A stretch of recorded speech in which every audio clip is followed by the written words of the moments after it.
continued breaking news from the peninsula. A Friday at a Newport News school. Shots are fired inside Rich Neck Elementary School at around 2 o'clock this afternoon.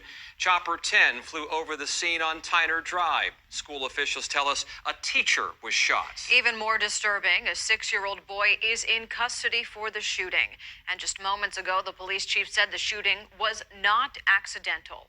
It's a terrifying situation for parents, staff members, and students that has repeated itself once again in a local school. We have 2 reports for you tonight. We'll begin with 10 on your side's Haley Mylon, who's at the scene of this afternoon's shooting. Haley, what can you tell us? Well, Lena, you said it best. Terrifying pretty much encapsulates the afternoon, seeing parents be reunited with their children. And just minutes ago, we got so much more new information about what happened here at Rich Neck Elementary School today. A 6-year-old student intentionally shot his teacher. That teacher is now facing life-threatening injuries, being treated in a local hospital. The student is in custody now. We just heard from the police chief, Steve Drew, the newly elected mayor, Philip Jones, and the superintendent of schools, and really so many issues, so many questions here as the investigation continues. This school, a classroom, is a crime scene. We learned that students witnessed this incident, and throughout the afternoon, as they waited to be reunited with their families, they got mental health resources from counselors and comfort from police officers as that reunification process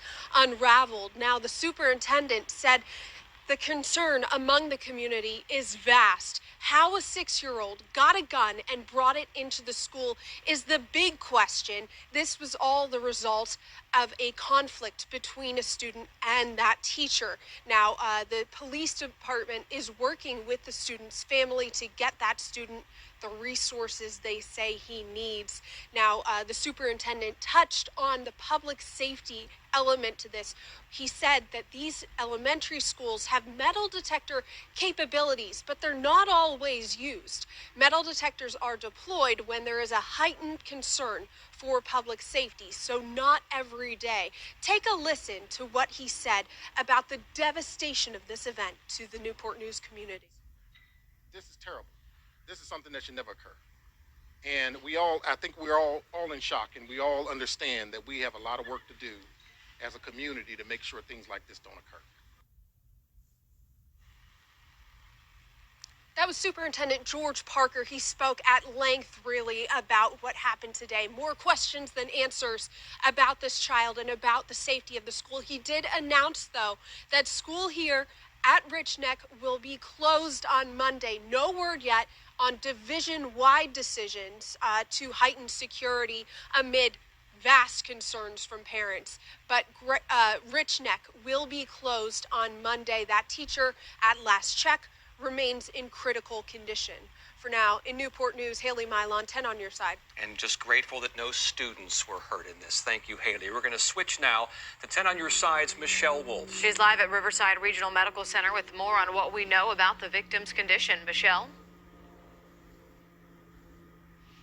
Yeah, Lena and Tom, a lot to digest here. A 6-year-old little boy, a first grader, intentionally shot his teacher, and she's fighting for her life behind me here at Riverside Medical Center. Now, at last check, Police Chief Steve Drew said she has life-threatening injuries, but she has shown some improvement. He said that this was an isolated incident and occurred in a classroom. There were other students, other first graders in the classroom. This was not accidental. This was intentional. Police are working to find out where the firearm came from and how the child got their hands on it. And this is what we know right now. This is the newest and latest information. It just came out in a news conference a few minutes ago from Newport News.